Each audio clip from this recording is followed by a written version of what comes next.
दोस्तों, Iran, Israel और America एक दूसरे पर लगातार ताबड़तोड़ कार्रवाई कर रहा है। जंग का आज 11वां दिन है और 11वें दिन ईरान, इजराइल और अमेरिका ने एक दूसरे के ऊपर कैसी कार्रवाई की है, आज के इस एपिसोड में बड़ी जानकारी दूंगी। पूरी रात ईरान ने इजराइल में क्या किया है, कौन से कार्रवाई किए हैं और क्या नई स्ट्रैटेजी के साथ अब जंग जो है वो शुरू कर दी गई है। क्योंकि अब तक अयातुल्लाह अली खामनेई के जाने के बाद कोई भी इस जंग को लीड नहीं कर पा रहे थे। सिर्फ और सिर्फ IRGC के कमांडर्स इस जंग का कमान थामे हुए थे। लेकिन अब ईरान को उनका नया सुप्रीम लीडर मिल चुका है और सुप्रीम लीडर के नेतृत्व में ईरान के जरिए क्या कुछ किया गया है, क्या क्या तबाही लाई गई है इजराइल के ऊपर, अमेरिका के ऊपर, अमेरिकी ठिकानों पर, वो सब कुछ एक एक करके आपको तस्वीरों के माध्यम से बताऊंगी।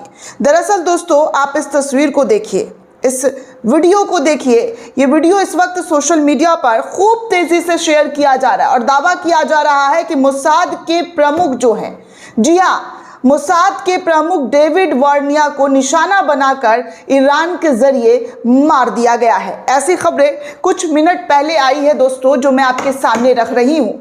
आधी रात में जो भी घटनाएं घटित हुई है उसका फुटेज आपके सामने रख रही हूँ, ऐसा सोशल मीडिया पर दावा किया जा रहा है। हालांकि हम इस तमाम वीडियो की पुष्टि नहीं करते, क्योंकि कभी कभी सोशल मीडिया पर इतनी ज़्यादा वीडियो आती है दोस्तों।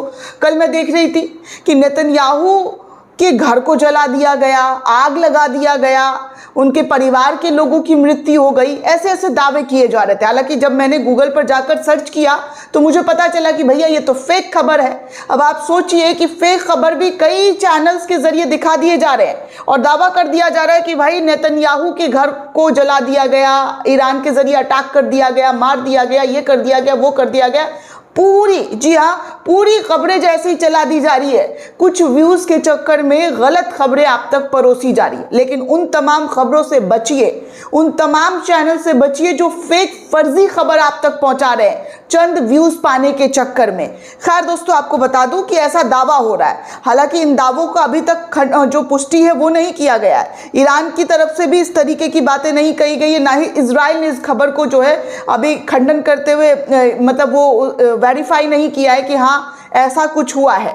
लेकिन सोशल मीडिया पर जो तस्वीरें आई हैं उसमें यही बताया जा रहा है कि इजराइल के अंदर ईरान ने मोसाद के प्रमुख डेविड वार्निया को निशाना बना दिया है और उनके खात्मे की खबर जोरों शोरों से फैलाई जा रही है। मैंने अब तक जो चेक किया है, मुझे इसके बारे में कोई अपडेट, कोई जानकारी सामने निकलकर नहीं आ रही है। वहीं ईरान प्रेस एक पेज है सोशल मीडिया एक्स पर, वहां से एक और जानकारी साझा करते हुए बताया जा रहा है।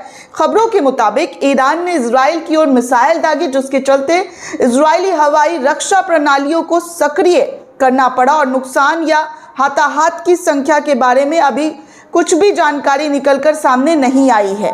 इसकी पुष्टि ना ईरान की तरफ से की गई है और ना ही इजराइल की तरफ से की गई है। बस ये बताया जा रहा है कि रिपोर्ट्स जो है, जी हाँ, ईरान प्रेस न्यूज़ के हवाले से एक पेज है कि कैसे इजराइल के कई ठिकानों पर ईरान ने मिसाइल दागी, जिसके चलते इजराइल की जो हवाई रक्षा प्रणाली है वो पूरी तरीके से ठप हो गई है।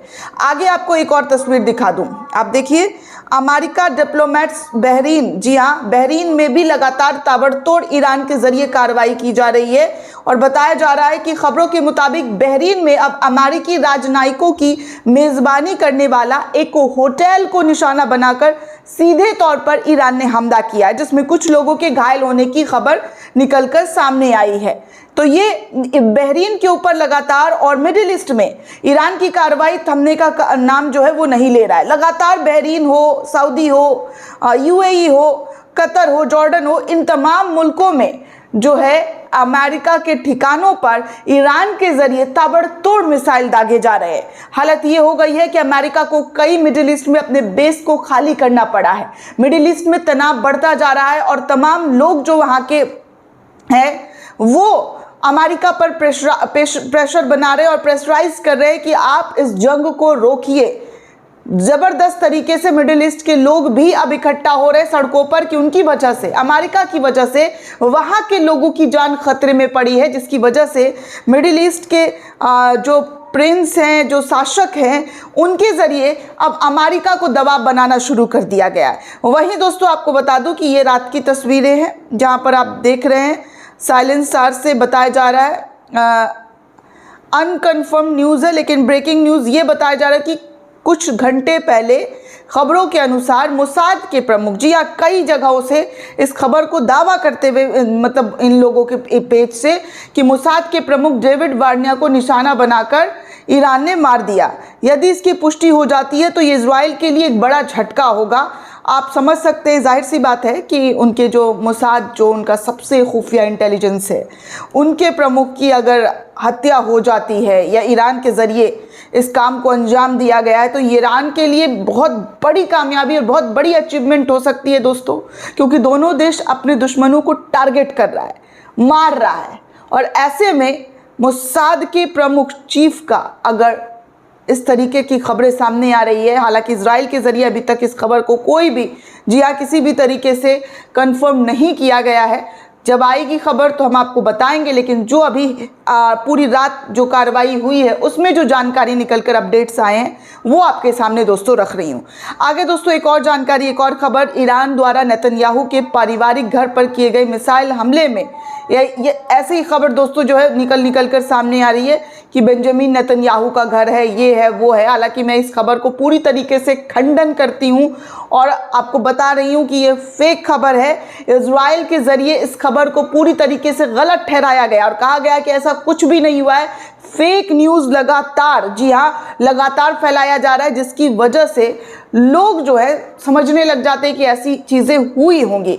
लेकिन अफसोस की बात, चाहे ईरान के मामले में भी कई दफ़ा आपने देखा कि मेन स्ट्रीम मीडिया हो, यूरोपियन मीडिया हो, वो तमाम जो लोग हैं, जी हाँ, यही दिखाने की कोशिश कर रहे थे जब ईरान पर कार्रवाई की गई तो ईरान में बड़े लोगों की मौत हो गई है। हालांकि हुई है डेथ, ऐसा नहीं है कि नहीं हुई है। ईरान के सुप्रीम लीडर की जाने की खबर को कंफर्म किया गया है। ईरान के सुप्रीम लीडर की वाइफ इस हमले में घायल हुई थी, हॉस्पिटलाइज हुई, उनकी मौत की खबर सामने आई और कई बड़े कमांडर्स की भी मौत की खबर सामने आई। लेकिन बहुत सारे मामलों में बताया गया कि ईरान के पूर्व राष्ट्रपति की जान चली गई, ईरान में सुप्रीम लीडर के बेटों की जान चली गई। लेकिन मैंने आपको उन खबरों के बारे में जानकारी दी कि नहीं, ऐसा कुछ नहीं है। ईरान के सुप्रीम लीडर के जो बेटे हैं और जो नेता जो जिंदा हैं, उन सब के बारे में लगातार आपको मैंने रिपोर्ट्स बताए हैं। खैर, आपको बता दूं दोस्तों कि इजराइल के आसमान में ईरान द्वारा दागे गए भीषण, जी हाँ, भीषण युद्धक बमों का एक समूह आप इस तस्वीर में देख सकते हैं।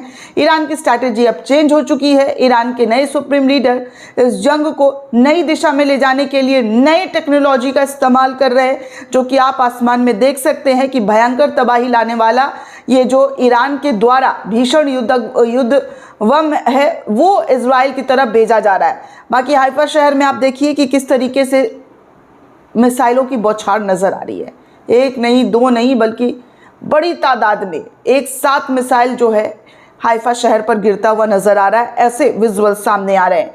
वहीं दोस्तों ईरान के स्वान की इस जगह पर जैसे ही बम गिरा, लोगों ने अल्लाह अकबर का नारा लगाते हुए इस जगह को खाली किया। ईरान के लोग बिल्कुल भी डरे नहीं हैं कि घर में दुबके हुए हैं, बंकर में छुपे हुए हैं। ईरान में आज भी अपने लीडर के लिए, अपने नेता के लिए लोग सड़कों पर उतरकर उनके साथ खड़े हुए हैं। और हालत ये हो गया है दोस्तों कि वो किसी भी तरीके से ईरान को पलायन नहीं करते हुए नज़र आ रहे हैं, छोड़ते हुए नज़र नहीं आ रहे हैं। जैसा कि हमने आपको दिखाया पिछले एपिसोड में कि कैसे इजराइल शहर को जो है यहूदियों के ज़रिए खाली किया जा रहा है, बंकर्स में बैठे हुए। लेकिन यहाँ पर ईरान के ज़रिए ईरान के लोग जो है सड़कों पर निकलकर बड़ी आराम से जा रहे हैं, आ रहे हैं, प्रदर्शन कर रहे हैं, प्रोटेस्ट कर रहे हैं। उनको अपनी जान की परवाह बिल्कुल भी नहीं है। उन्होंने साफ कहा है कि अगर जान जानी होगी तो चली जाएगी, अल्लाह के हवाले है सब कुछ, खुदा के हवाले। और जब यहाँ पर आप देख सकते हैं कि स्वान शहर में बम गिराया गया इजराइल और अमेरिका के ज़रिए, तो लोगों ने अल्लाह अकबर के नारे लगाने शुरू कर दिए। आप साफ तौर पर देख सकते हैं कि क्या और किस तरीके की यहाँ पर लोगों के ज़रिए तस्वीरें सामने आ रही है। बाकी एक और तस्वीर तेहरान से सामने आ रही है, जहाँ पर तेहरान के चौक पर मानव सुनामी जो है उमड़ पड़ी है। लोगों की सुनामी जो है, इस वीडियो में आप देख सकते हैं कि नए ईरानी नेता मुस्तफ़ा अली खामनेई के लिए, उनके सम्मान के लिए, उनके ओथ सेरेमनी में इजरायली अमेरिकी आक्रामकता की बावजूद भी जिस तरीके की कोशिश की जा रही है लोगों को जहाँ तहाँ बम, बच्चियों के स्कूल पर, अमेरिका का अखबार न्यूयॉर्क टाइम्स साफ कह रहा है कि जानबूझकर हमला किया गया है। कई बड़े अखबारों के जरिए इस बात का खुलासा किया गया और झूठ पर झूठ ट्रंप के जरिए कहा जा रहा है नहीं, हमने ऐसा कुछ नहीं किया, जानबूझ के तो हमने कुछ भी नहीं किया है। इन तमाम चीज़ों के बावजूद दोस्तों देखिए, आप भीड़ देखकर अंदाज़ा लगा सकते हैं कि ईरान के लोग डरने वालों में से नहीं है, छुपकर भागने वालों में से भी नहीं है, और ना ही पीठ दिखाकर कहीं छुप जाने वालों में से। तस्वीरें आपके सामने आप देख सकते हैं कि इस वक्त ईरान में बड़ी तादाद में लोग सड़कों पर उतरकर अपने नए सुप्रीम लीडर का इस्तकबाल कर रहे हैं। दोस्तों, ये पूरी रिपोर्ट आपको कैसी लगी मुझे कमेंट करके ज़रूर बताइएगा। साथ ही साथ चैनल को ज़्यादा से ज़्यादा लाइक, शेयर और सब्सक्राइब करना बिल्कुल भी ना भूलें। शुक्रिया।